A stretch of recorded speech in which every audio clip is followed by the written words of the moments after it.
Hello, hello, hello, hello.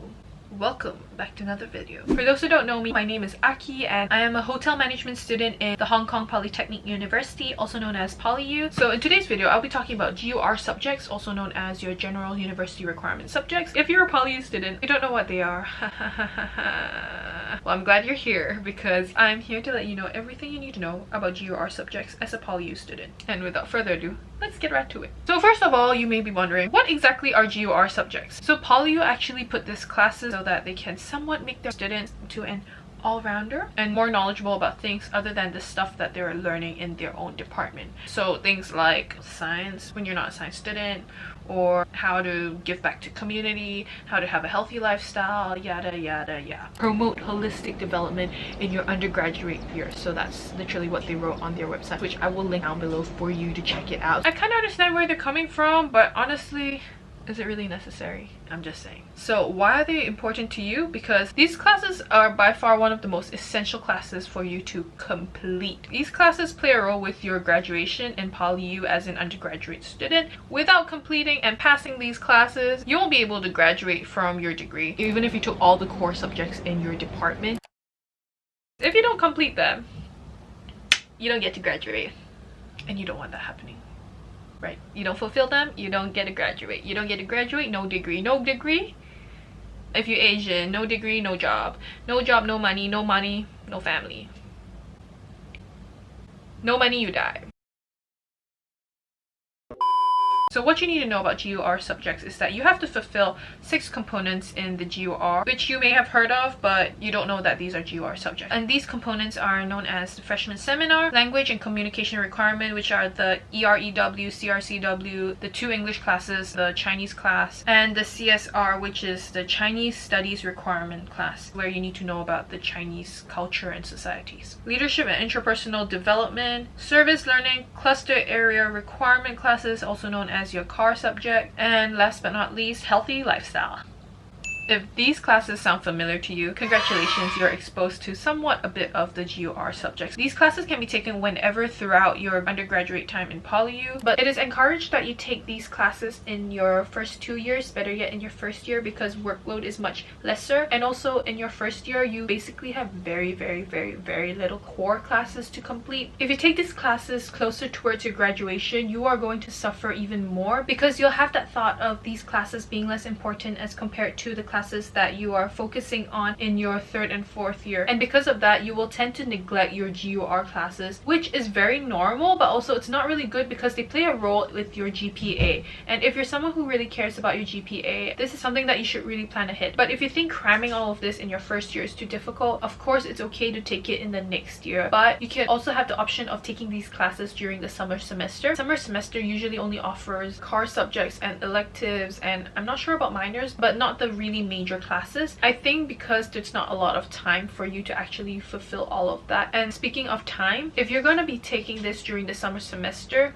take note that the summer semester is much shorter than a normal semester, so don't be surprised if your classes are really rushed. And in addition to that, if you do want to take the summer semester, you can also choose to apply for the International Summer School, where they'll also provide certain core classes and field trips and other interesting classes that you can take during the summer. But it's also a separate program on itself. If you want more information about that, I will link it down below for you. But before I go on, first thing you have to know about your general university requirement classes is that you have to check your personal reference checklist, which can be found on eStudent, and see what classes are exempted or waived for you, because it's different for every student depending on how you apply to PolyU. So for me as an SHTM student, we are exempted from GUR A because we have a mandatory subject that we need to take, which falls under a GUR A subject, which is Introduction to Psychology or Sociology. I think business students also are exempted from that. If you're exempted from that, please try to avoid taking GUR A and wasting your time applying for that when you don't need it. It's going to affect your workload and you're going to waste time stressing over that class. Other classes that I was exempted for was the language classes. I got exempted from 1 English class because I took IGCSE English and I scored well for that, and also did Australian matriculation way syllabus and did an English course. And for those reasons, I only need to fulfill 1 English class instead of 2 English classes.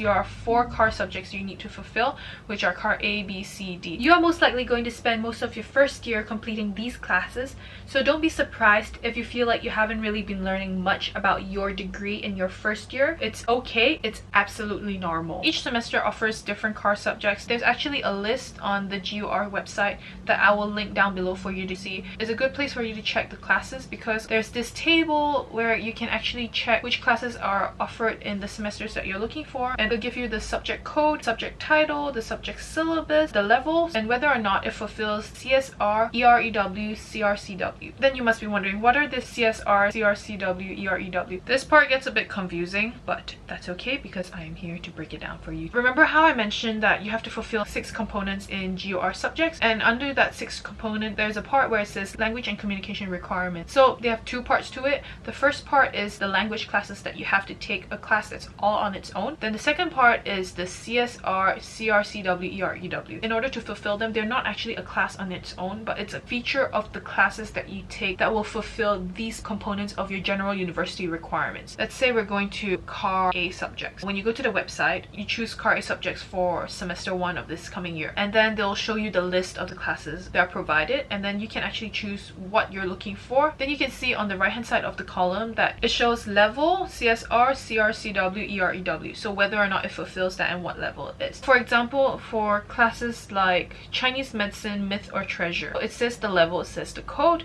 and it also says it fulfills CSR but it doesn't fulfill the CRCW, EREW component. So if you're trying to look for classes to fulfill CSR components, then this can be one of the classes that you can think of. There are a lot of classes that fulfill these components, and they don't necessarily only fulfill one component, they actually can fulfill more than one. Classes like history of ancient Chinese and world mathematics, it shows that it's level 1, it fulfills CSCR, and it also fulfills CRCW. So for me, because I'm a non-JUPA student and did an international syllabus back in Malaysia, I'm considered a non-Chinese speaking student, so I was waived from taking CRCW classes, which is great for me because I don't need to spend time fulfilling that component.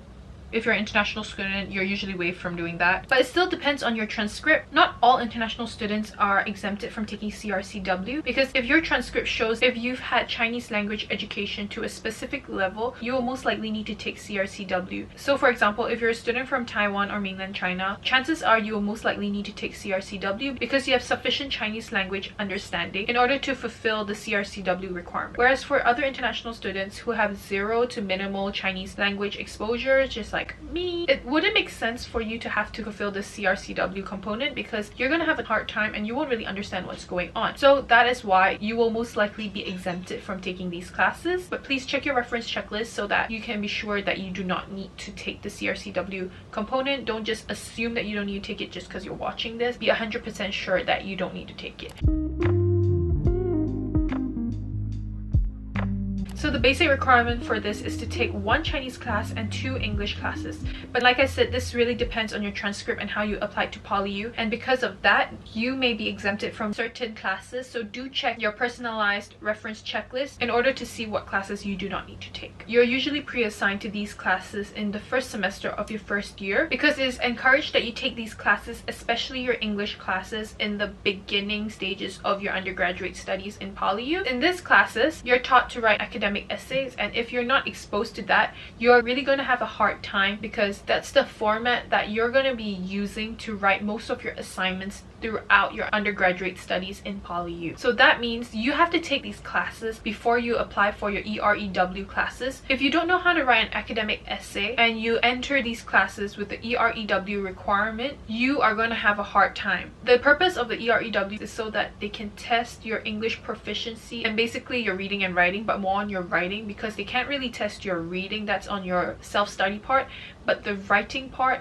is the part that they're going to be grading you on, the format on how you write, how to do the citation, how you do your referencing, all of this. So it's important that you go for the English classes first, understand how this works, then only apply for your EREW. Everyone in your class are going to be from your department, so make full use of these classes because that's where you will actually be meeting people who help you along the way in your undergraduate studies. I realized that I totally forgot to mention about CRCW, and so here I am with a voiceover for you and low-key for you to let me know whether or not my voice is suitable for a potential podcast. Maybe. Okay, back to CRCW. Based on my research, and by research, I mean asking my friends who've taken CRCW about it, CRCW is nothing like the EREW classes, whereby they are somewhat linked to the Chinese classes. The Chinese class and CRCW requirements are just classes purely to enhance your Chinese proficiency. There are no specific formats taught in your Chinese classes that will necessarily help with your CRCW. So that means it doesn't really matter whether you take the Chinese classes before you register for your CRCW car classes or vice versa. In fact, you can actually take both of these classes in the same semester.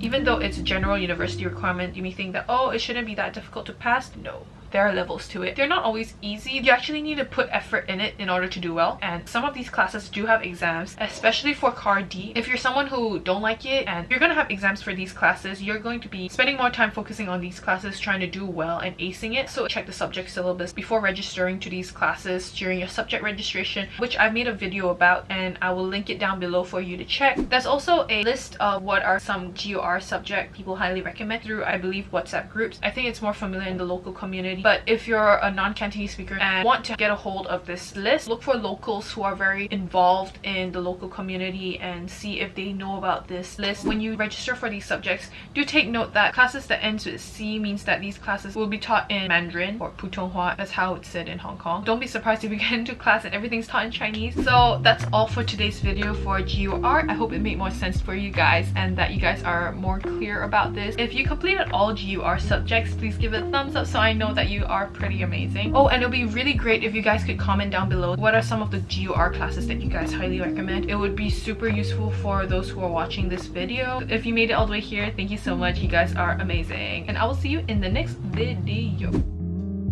No degree, no job. No job, no money, no money, no family. No money.